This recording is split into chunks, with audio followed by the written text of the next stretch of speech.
NAPCSPP, and EPDs. What does it all mean? My name is Stephanie Corrigan. I'm the Manager of Communications with PCI, and I will be your moderator for this webinar. If you have questions during the webinar, you may type your question directly into the question area box on your webinar screen. We will answer as many questions as we can at the end of the webinar. However, if we're not able to get to every question, Emily, who will be our presenter, has agreed to follow up and answer any questions that we can't get to. So please don't hesitate. Go ahead and type the questions into the question pane. Our presenter today is Emily Lorenz. Emily is an independent consultant in the areas of LCA, EPDs, PCRs, green building, and sustainability. She serves as an engineer in the areas of green structures and practices, energy efficiency, thermal properties, and moisture mitigation.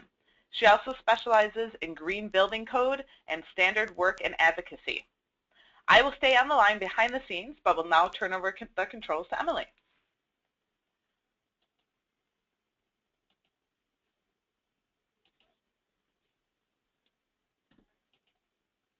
Okay, Emily, we can see your screen. Great. And it looks right. Great, wonderful. Thank you, Stephanie. Hello, everyone, and welcome to our discussion today. We're going to talk for about an hour today about alphabet soup and all the other acronyms that are out there new in the marketplace that we need to know about. We have three main things that we want to cover today. Real briefly, I'm going to talk about how sustainability and LCA and EPDs fit into this larger program in terms of high performance and the market push that we've been doing within PCI related to high performance structures. So I'm going to show you how that ties together first. Next, I'll go into some detail about what LCAs, EPDs, PCRs are and why you should care about them potentially. And then finally, we'll close up with talking about the Sustainable Plant Program that's been launched recently by PCI and talk about what the two main things that your plant or your company may get out of participation in the program. So starting first with high performance, you may have been, if you've been following the market push within, the marketing push within PCI at all, you know we've talked a lot about high performance, and this definition comes from the U.S. government and their definition of what a high performance structure looks like. You can see that one of the important parts of a high performance structure is its sustainability, among other things that are interconnected, of course. So what the most important thing about sustainability and LCA is that the LCI is a way of verifying the sustainability of a product or a process or a building. And what it allows us to do is basically prove the sustainability of precast concrete within the definition of high performance. So this common definition that we've seen many times, and that precast concrete is a high performance material, it offers the versatility, efficiency, and resiliency that the owners are looking for. But the nice thing about what the LCA has shown us is that we can do all of these things. We can have all these great characteristics with no additional environmental burden compared to other systems. So when you realize that there's no additional environmental burden and you can still have all these high performance attributes, it's a great selling point for precast. All right, now getting into the nuts and bolts. So what I like to do when I give this presentation, or presentations similar to this, is give you first, let you know what the acronyms mean, and then as I start to talk about them more within the presentation, you'll at least have heard what the definition of the acronyms are, even though it may not sink into you right away. So an LCA actually stands for a life cycle assessment. It's an acronym for life cycle assessment, which is a tool that we use to assess environmental impact. And I will go into some depth about what that is and how you perform one. Product category rules, real broad over the top, are rules that you define for different industries or products to tell you how to perform an LCA in order to create an EPD. An EPD is an environmental product declaration. They're also known as labels, environmental labels. So it's a little glimpse or snapshot of the environmental impact of your product or process or building, whatever is under study. When you're performing an LCA and you're reporting those results in an EPD, you can perform those in many different scopes, and you can draw many different boundaries around your system. Two of the most popular, though, are cradle to gate or cradle to grave. So cradle to gate is going to ring true for product manufacturers out there because this is a phase of the life cycle that basically you can control. So it's all the raw material extraction, transportation to the site, and then the manufacture of the product. Once it leaves the plant gate, you don't necessarily have much control over how it's used or disposed of, and that is outside the system boundary. So cradle to gate is just extraction to gate, manufacturing, and then the cradle to grave is actually looking at the entire life cycle of that product. So from the minute the raw materials leave the earth to the minute that that product is disposed of in some way, whether it's recycled or landfilled or some other reused in some way. So those are some big overarching principles and acronyms that we're going to discuss over and over the next hour. So hopefully that gives you a nice snapshot. All right, so an LCA is, as I mentioned, a tool that we can use to assess environmental impact. It never, when we do a life cycle assessment, we're only talking in terms of environmental impacts and environmental flows. We never discuss cost. So it's not to be confused with life cycle costing. It's similar, but a life cycle assessment looks at environmental flows, life cycle cost tracks cost. So they're similar tools, but looking at two different aspects of a project or product. So there's four iterative steps when you're performing an LCA. The first is goal and scope, which is somewhat self-explanatory. You're setting the goal and scope for the study. Life cycle inventory and life cycle impact assessment. I will go into more detail on the next two slides on those.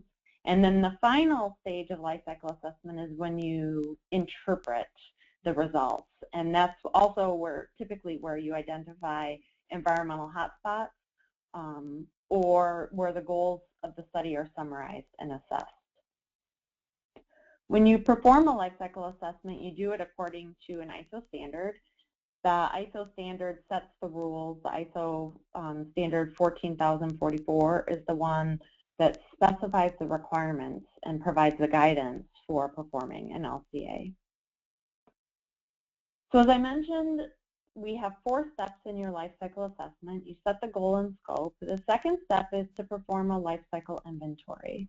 A life cycle inventory is really the part of the process that if you're involved in an LCA or the creation of an EPD, this is going to be the most time-consuming for you because this is when you're tracking all of the materials and the energy that are going into the system boundary, and we're tracking all emissions to air, land, and water that are coming out of the system boundary.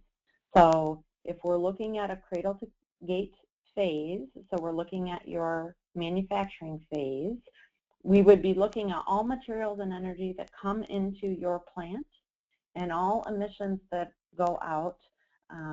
Typically the emissions that you're going to be tracking, you may have air or water emissions that you have to track per government regulations, but most typically we're talking about emissions to land, which we also call waste. So we're tracking within your system boundary. After we have the life cycle inventory data, that is turned over typically to an LCA practitioner who performs the life cycle impact assessment. And that is when we're taking the LCI flows, the information obtained from the LCI, and we're converting those or characterizing those into environmental impact categories.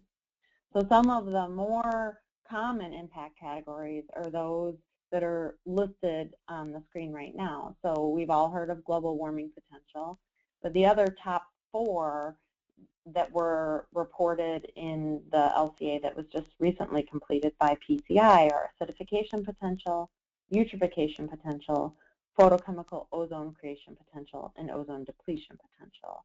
So acidification potential you can think of as like acid rain, the potential to create acid rain. Eutrophication potential is when you release too much phosphate into the water and you get those algae plumes. That is usually related to eutrophication potential.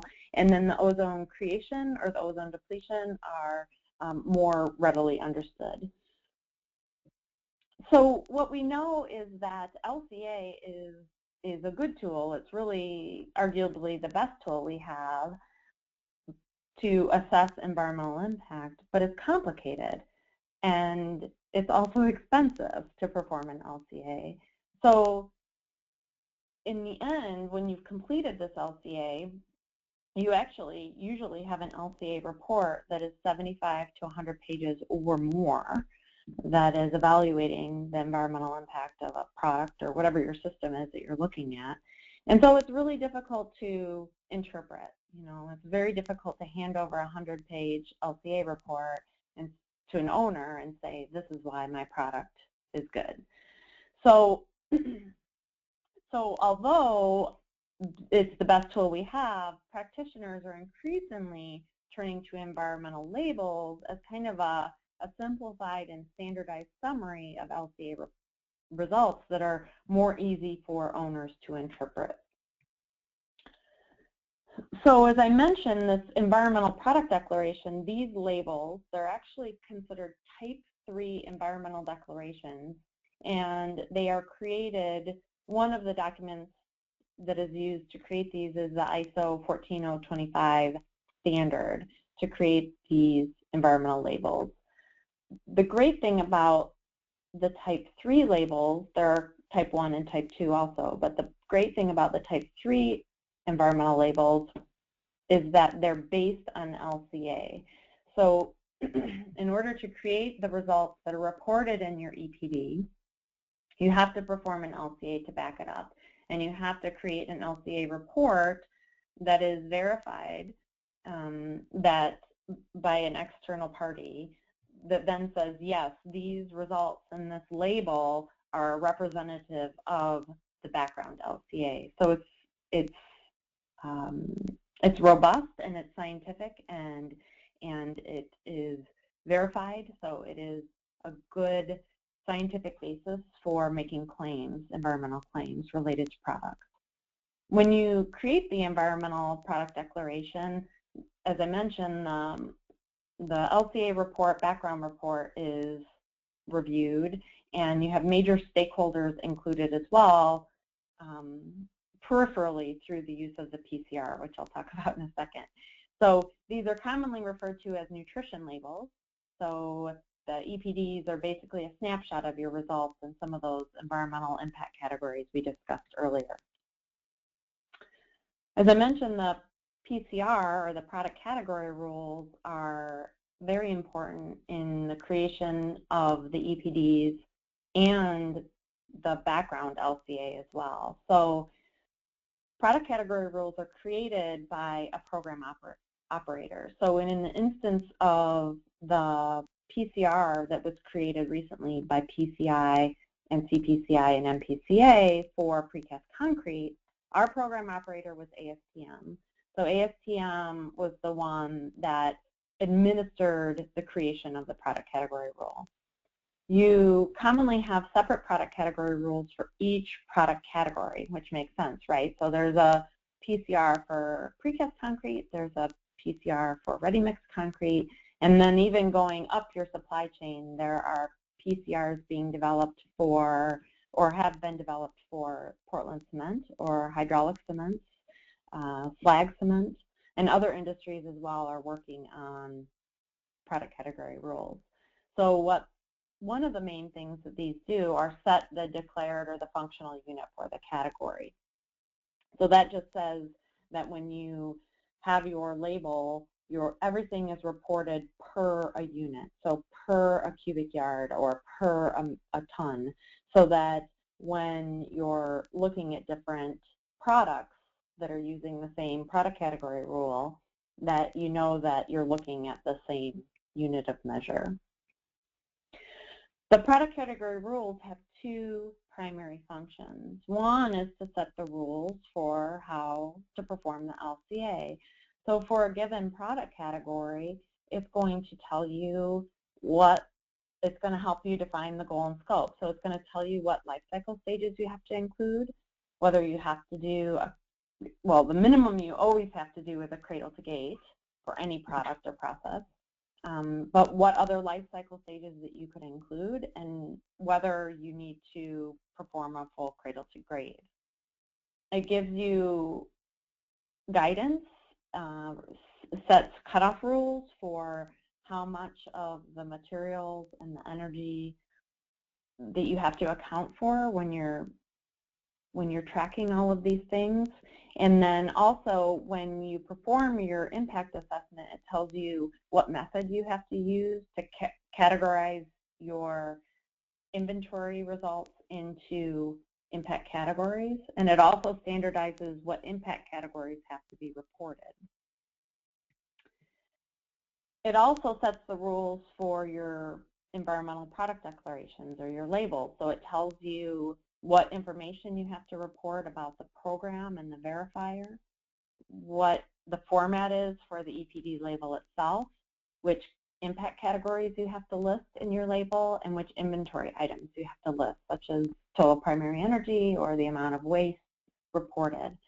So what the product category rules do is they standardize the way that the information is reported in your EPD, as well as the way that the background LCA is performed, so that your resulting EPDs can potentially be an apples-to-apples comparison.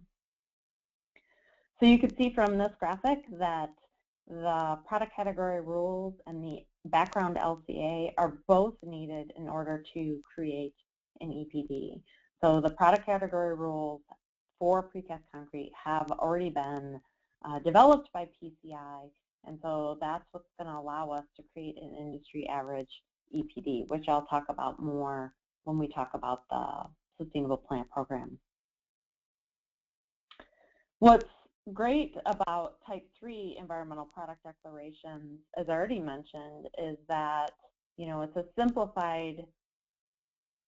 simplified snapshot of your LCA results, but it's based in LCA.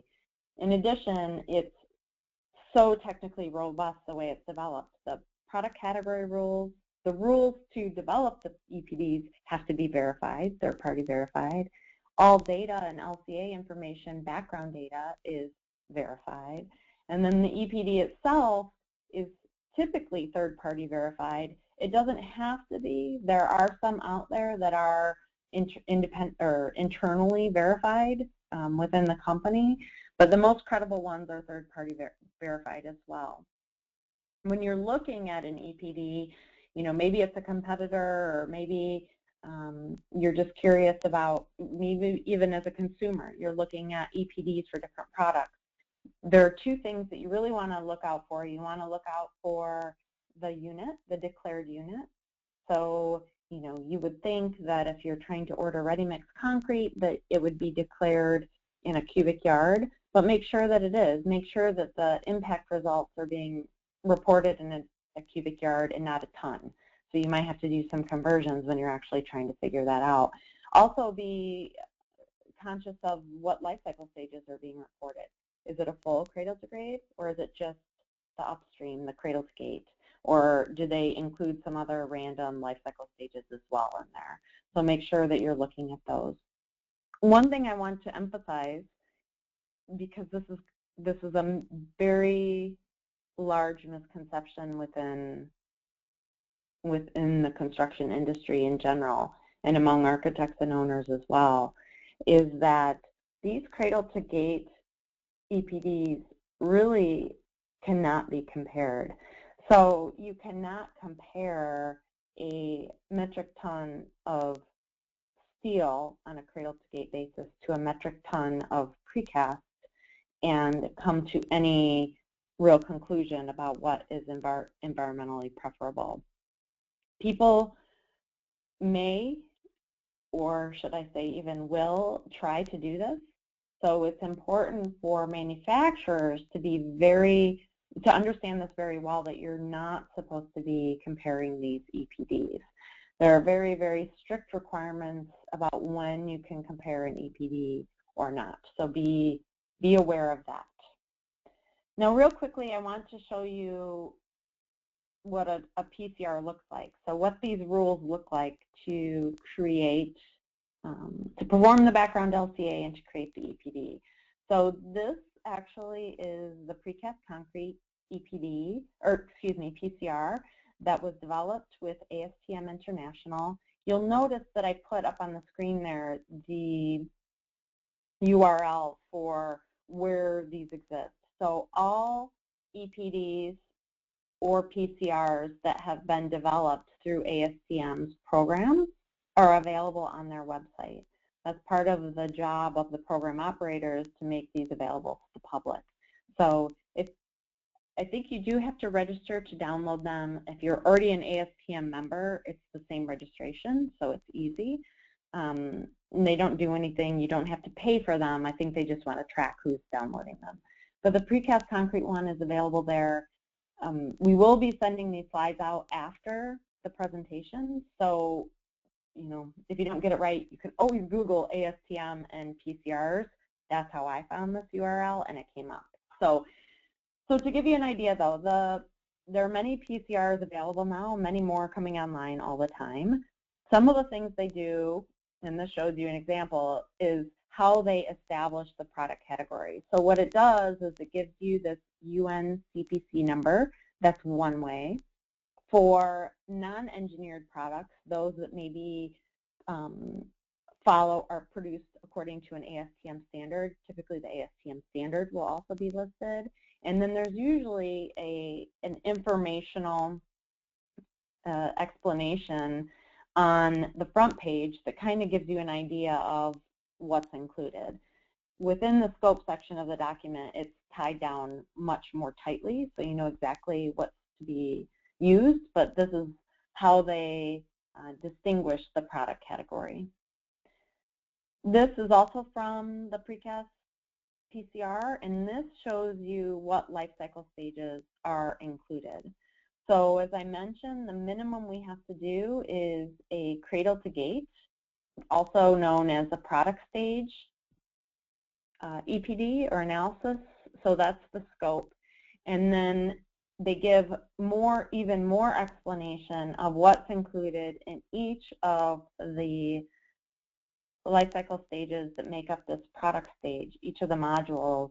They give even more explanation within the PCR itself. So it's very clear what you have to include. It's also very clear what you can exclude. So typically, capital goods and infrastructure, your buildings, do not have to be included. In the case of the precast PCR, we were very explicit about excluding formwork, so that is spelled out here. And other items. Usually we don't account for personnel and the travel to and from work, that sort of thing. So that's very clearly labeled within your PCR. Again, we show which environmental impact categories that you need to report. So these top 5 here. And then these, and this list goes on, but I wanted to make it readable on the slide, what inventory items we have to account for. So when you are reporting the amount of energy or the amount of materials that you're using in your product, that is reported down here. Those are considered life cycle inventory reports. Then the PCR also lists what explicitly has to be included in the EPD itself. Section 10 lists the content of the LCA. So it's very explicit. What has to be included in the LCA, background LCA, what has to be included in the EPD itself. And again, this list goes on for a couple pages, I think, about what exactly has to be included in the EPD. And just to give you an idea, I have a couple just real quick slides to show you some sample EPDs. What I wanted to show you on this one, this is the table, the environmental impacts for 1 square meter. So again, this is your defined unit, either declared or functional unit here. 1 square meter of rich light countertop. So it's just a random countertop that we found on the internet. And what it does is it lists the 5 environmental impact categories here, the totals, and then here's the units for the environmental impact categories. And then what this one does is it shows you, it breaks the environmental impact results into the different life cycle stages. So it lists those out separately. And then again on this one, this is a sample EPD chart from a block manufacturer. And this one again lists first the 5 environmental impact categories, and then you can see the 3 life cycle inventory categories. Again, units. It's showing you here that it's per cubic meter of product. So it's showing, this is basically the unit, the declared or the functional unit. And then again, this is showing you broken down by different modules what the contribution is to a given impact category from each of the different modules, as well as the total. So different ways that they can be presented, but most of the same information should be there. You just have to know to look for it. Okay, so that sounds like a lot of work to gather all that information. You create the product category rules, you have to collect all the inventory data, you have to create the LCA so that you can create the EPD. And why? Why are we even doing it? Well, there are several drivers that are out there. One that has really brought this to the forefront is the new version of LEED. LEED version 4, which will be mandatory for projects registering starting in October of next year, has a credit that rewards projects for having verified improved environmental life cycle impact. So what this does is it rewards project teams for selecting products that have EPDs. Right now, there is no requirement in terms of what that EPD has to say. It doesn't say, you know, it doesn't give any requirements on what your levels or your numbers have to say. You just have to have one. And so right now, the credit requires 20 products. In order to achieve this credit, you have to use 20 products on your project that have an EPD. And so by having an EPD, precasters will be able to say, hey, I can help you contribute to this credit. Another way that these are being pushed, maybe not directly, but is through the Architecture 2030 program. So if you haven't heard of this yet, this is an initiative where they're trying to reduce the carbon equivalent footprint of buildings by choosing products that have a lesser environmental footprint. So this is being pushed and has been adopted by AIA, among others. So they're looking in the Architecture 2030 for products portion. They're looking for products that are specified that meet a maximum carbon equivalent footprint that is 30% below the product category average. So what that means is you have to establish a carbon equivalent footprint for the industry average, And then they're asking architects to only specify those products that are 30% below the average in terms of carbon equivalent footprint or global warming potential. And they're going to ratchet that down so that every 5 years they're going to ask for 5% improvement over that. So what's happening is that we're establishing baselines, industry average baselines, typically, well, PCIs will be for 2014, and then encouraging producers to make improvements so that they make these, can become 30, 35, 40, 45% better than that established industry baseline. So this is definitely a driver that is pushing industries to create these environmental declarations and industry averages. Another one out there is just owners. So some of you have probably received these letters. They started going out a couple of years ago, shortly after the release of the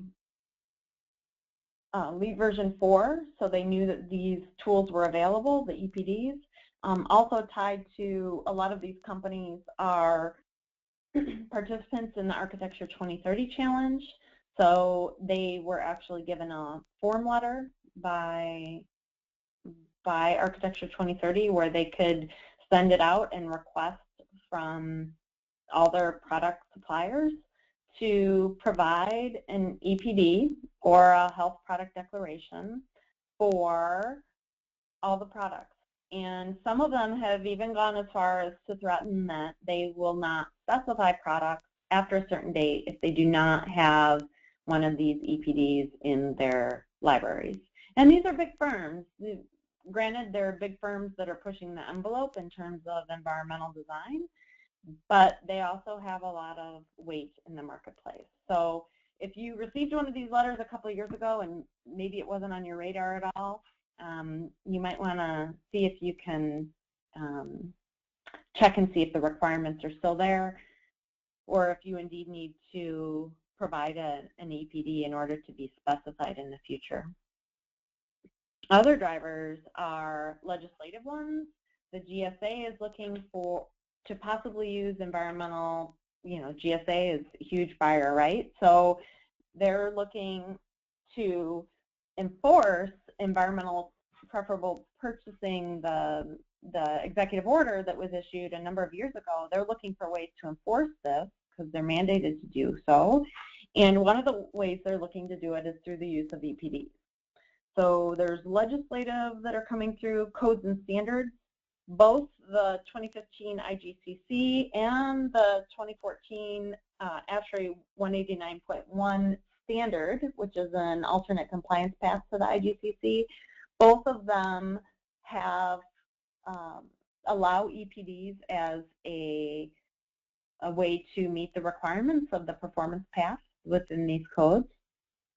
And one of the main reasons that you should do it now is because of the timing and the cost related to creating these things. So as I mentioned, it is not inexpensive to do the background LCA and to create the EPD and to go through the verification process. The verifiers there's fees to verify both the LCA and the PCR and the EPDs. And right now, by participating in the PCI program, PCI is picking up that cost right now. So there is, of course, a time cost related to gathering the information and participating and creating this industry average EPD, but it's going to be, in the long run, or even the short run, it's going to be a significant cost saving to each product manufacturer rather than having to go on their own. In addition, the PCR sets that you only really have to create one of these. Your EPD is good for 5 years. So most likely there will not be another industry average EPD for another 4 to 5 years. So the time, that could mean potentially in the next 4 to 5 years, depending on all these drivers that are out there, potentially you may miss out on some bidding because you do not have these EPDs. So now is really the time, if you can find time in the next month to collect your 2014 data, which we're going to talk about on the next slide, it's really the time to do it. You're going to save yourself easily $50,000 to $100,000 rather than having to create one on your own. So that's my pitch. So let's talk about the Sustainable Plant Program and how it's really, it seems overwhelming a little bit at first, but once you get into it, it's really not that bad. It's a little time consuming, but everyone that has, I've got people who've already finished their surveys. So it's definitely doable. The Sustainable Plant Program, to give you an idea of its origins, though, was launched by CPCI, by our friendly neighbors to the north, in 2012. So they started out with a few plants. They launched this program, and they've got good benchmark data for the last couple of years now of producers who have been participating in the program. When PCI and NAPCSPP decided to adopt the program, there were some modifications made to allow for IP units to be able to select from, U.S. electricity grids, that sort of thing. But basically, we thought it was a great way to unify the North American, or at least the U.S. and Canadian, reporting of these environmental impacts. So the plant program and the survey has evolved a little bit also to gather all the information that is required to perform these EPDs, and also it was originally based on this cradle-to-gate precast concrete profiles that when we did the LCA study, we realized that there were some areas where precast manufacturers could make improvements. There were some what we call environmental hotspots. So there were some parts of our process that more greatly influenced the environmental impact of the product. So that's where this program started and where it is evolving to be able to allow us to create these EPDs. The goal really was to look internally. As when CPCI started the program, EPDs weren't really on the radar as much. We'd maybe heard of them, but we didn't know that they were going to be required per se. So the original goal of the program was just to foster improvements within the facility and to show that that the precasters were forward-thinking and that they were trying to rise above or show that they could make improvements and that it was good for the industry. We wanted to create this culture of sustainability within the industry. It was never intended to replace any requirements that you may have, either municipal, state, provincial, federal. Any requirements that you have, of course, are legal requirements that you have to meet in order to be in business. It really was to track improvements and to allow each manufacturer to know from quarter to quarter how they were doing, to get a good feel for how their environmental performance was. And facilities were, at that time, were only submitting these confidential benchmark reports, which were then compiled, and CPCI has published a number of these quarterly reports benchmarking its industry and also showing improvement. So it was launched as a tool to measure and implement your changes. It is still that. It is still a tool for you to use. It is Excel-based, and the software tracking program was developed originally by the Athena Sustainable Materials Institute, which you most likely have heard of. So the program, as I mentioned, has evolved though. So it still has the original goal of tracking and benchmarking, basic sustainability attributes, the environmental hotspots that we looked at, the global warming potential, that's GWP, the total primary energy, and the water use in the precast plant. So from quarter to quarter, that has not changed. What we realized, though, is that with a few modifications to the tool, that we could also use it to create these environmental product declarations. So we had to add a few additional reporting items and able to track and benchmark all the materials, the energy, and the waste that we're using in the precast plants. We're doing that for the EPD. We're doing it on an annual basis, so for 2014, so that we could create the industry average EPD. Okay, so let's talk about these two goals in a little bit more in depth.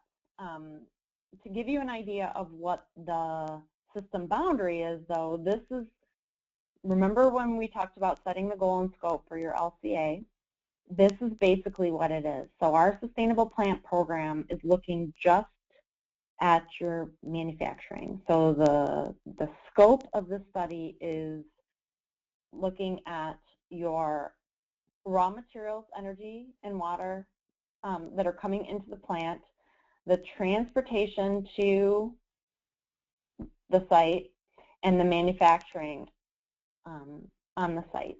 And then so we'll also be tracking any air and water emissions, and then land emissions, which we also call waste. So this is your system boundary, both for the tracking and the EPD. So let's look at the first goal a little bit more in depth, and we're going to look at also the tools themselves. So the first goal really, as I mentioned, the software was developed by Athena, and there's 3 sheets to do this tracking. So this is our quarterly tracking, and there's only 3 sheets that you have to fill out. The welcome and how-to is easy peasy. Your cement sources, and then your plant input. So on a quarterly basis, when you sign up to participate in the program, you are assigned a plant number.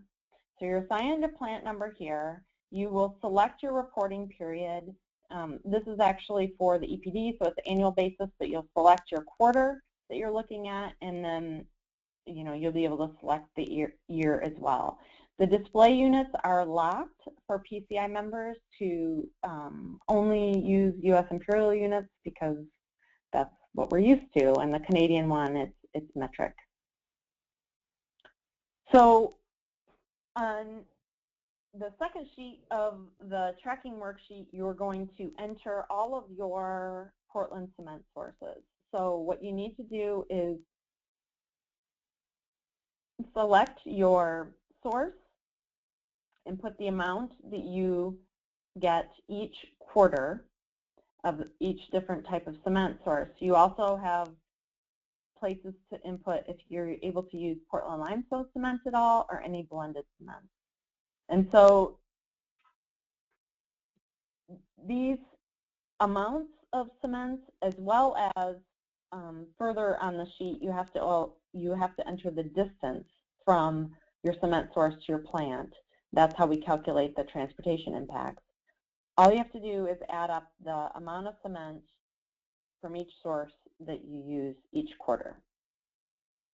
And then on the third sheet, there are 4 main boxes. The first box, you have to summarize in a given quarter. This is when you're performing your tracking. In a given quarter, you have to define how much of each of these different product categories you produce in a given quarter. And these product categories are tied to the product category rule developed for the industry, mainly so that we could group all of our structural products together, architectural, insulated products, and underground, so that we didn't have to create an EPD for each different product. We didn't have to have an EPD for hollow core, and an EPD for sandwich wall panels, and an EPD for double T's. we could group them, and when we created the PCR itself, we thought that that would be less burdensome on manufacturers. The second table on the third sheet is all your materials. So this is when the real hunt happens. Your cement comes over from the second sheet, so that is automatically imported for you. And then you have to add up all the different material types that you use in a given quarter and enter them in the sheet. In addition, you have to enter the distances that each of those suppliers are from your plant. And again, that is so that we can calculate the environmental impacts due to the transportation to your site. You also have to enter all the energy that's consumed in a given quarter and the amount of waste. Hazardous waste is basically anything that the government considers hazardous and you need a special permit to haul off your site.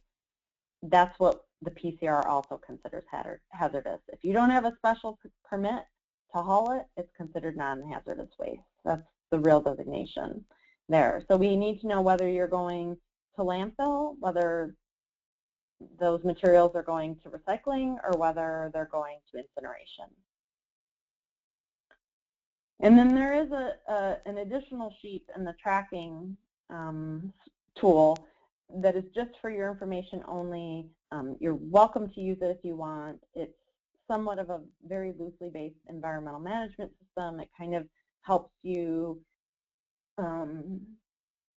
Some producers have found it useful in tracking different programs that they have within their plant. It is not at all mandatory to fill it out to participate in the program, but it is there. Okay, so to summarize, if you just want to participate in a sustainable plant program, you don't want to be part of the industry average EPD, you need to fill out all your data quarterly. And data is always due 30 days after the end of the quarter. So because we launched, it's a little bit of a slow rolling launch for 2015. First quarter 2015 data is due June 30th. But after that, each additional quarter is due 30 days after the end of the quarter. So second quarter 2015 is due July 31st. You only have to fill out those 3 sheets, and you add up everything for the plant by quarter. If, however, you want to participate in the industry average EPD, there's a little bit more work that has to be done just this one time. So to participate in the environmental product declaration, we need all of your 2014 data. So what you'll do is fill out the first 3 tracking sheets for all of your data for 2014. So we need all of your cements that you bought in 2014 and the distances from your suppliers, and then all of your materials that you purchased for the entire plant in 2014. And then what we need to do is get a little bit more defined in each of the product categories with 4 additional sheets.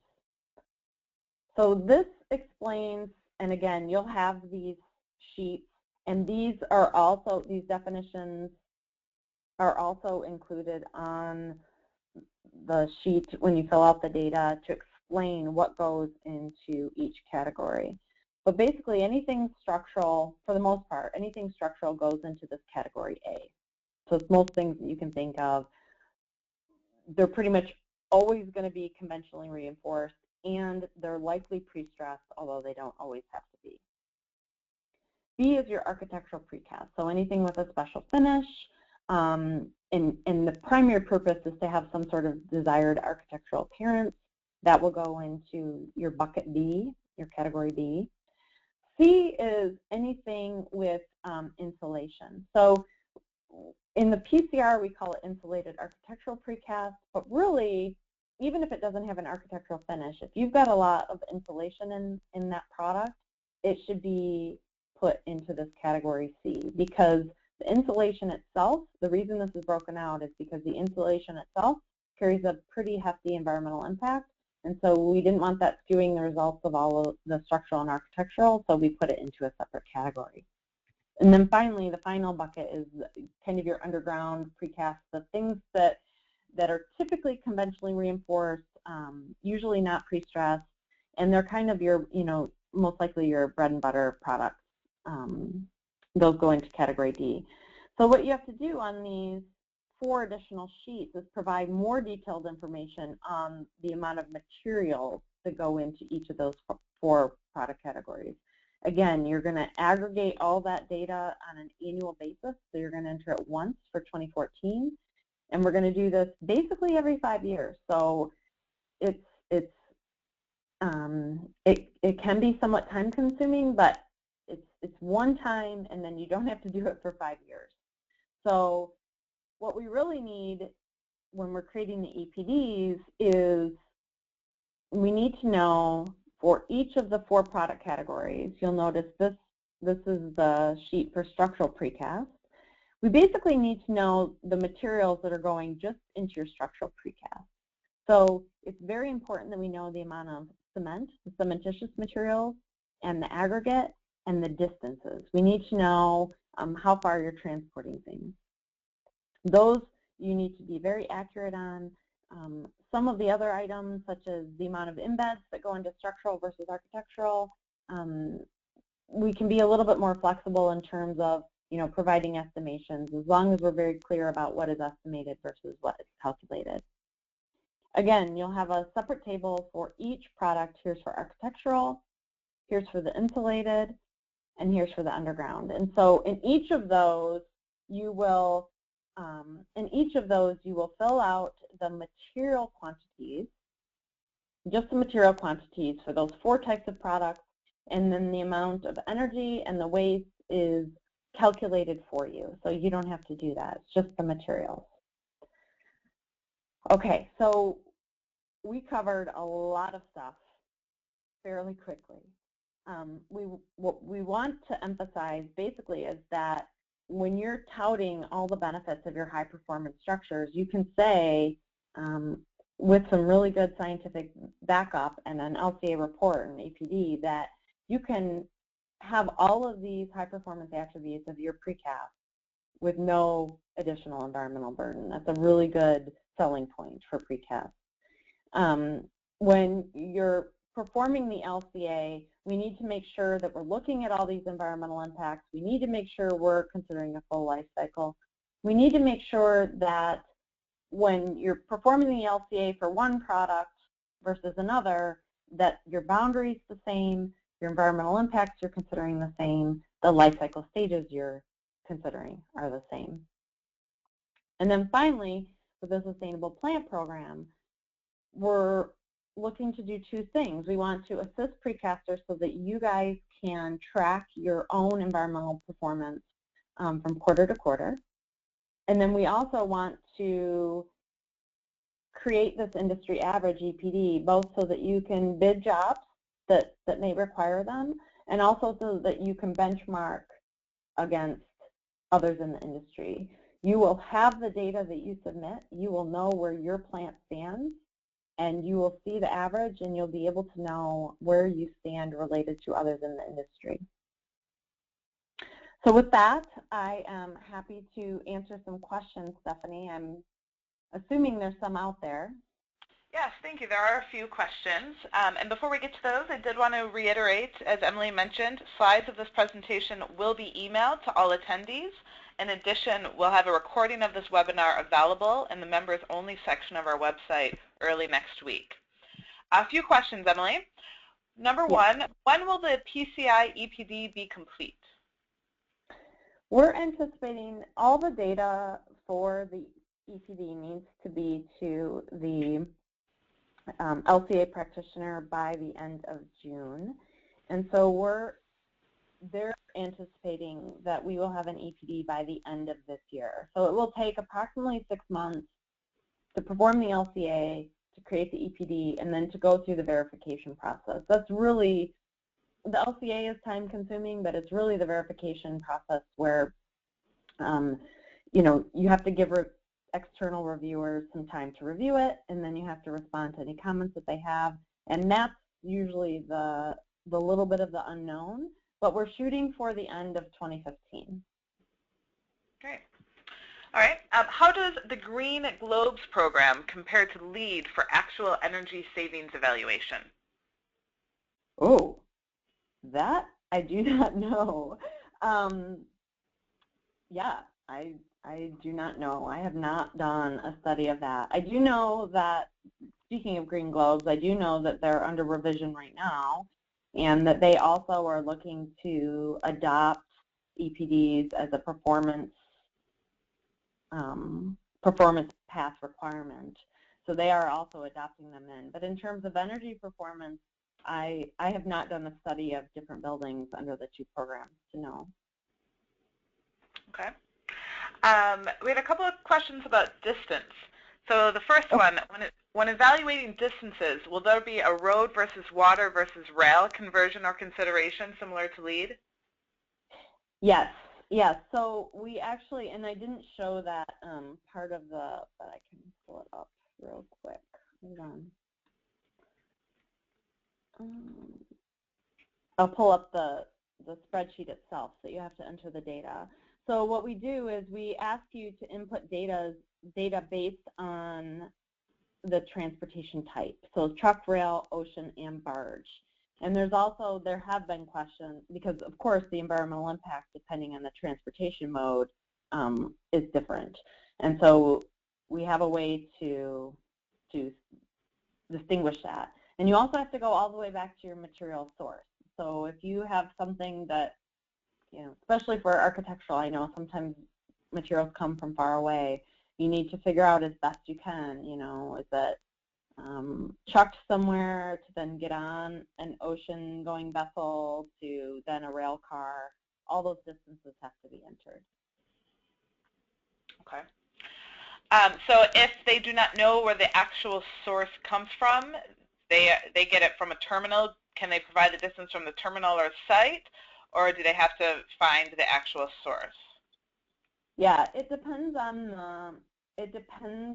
the material. And what I commonly have people do is if they have a very specific instance, that I'm the one for the Sustainable Plant Program that fields all the technical questions, and so I just have them email me, and I figure it out. I tell them where to put it, because there are special instances where we don't know or we couldn't account for in this tool. So if we don't know, or if it's not obvious, then just email or call me and I'll tell you what to put. Okay, great. And how do companies' suppliers, for example, cement EPDs, affect their EPD? So when the cement producers create their EPD, well, there's a couple ways. So depending on where the material is supplied to, it can count towards one of the products for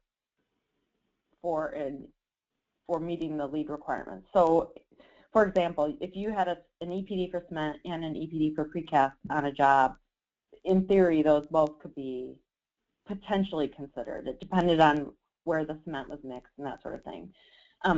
When they create the EPD, though, for cement, they have to perform a background LCA, of course, to do that. And when they do that, that data should be uploaded to a database, which then would be pulled from when the precasters create their EPD. So the data that's collected, the raw data that's collected, should go into a database, an LCA database that we can then use. So we'll have more current information then when we create ours. It'll be more accurate. Okay, great. Well, we are out of time. There are a number of questions that we did not get to, but as I mentioned at the beginning, Emily will respond to each person's question so that we do have all answers. I'll leave the question pan open for another minute or so, so if anyone else has any questions, please enter it there. And as I mentioned, we will send out the slides, which includes Emily's contact information. So if you have any questions, you can reach out to Emily as well as PCI staff. And thank you, Emily, very much for this presentation. And everyone have a great day. Thanks.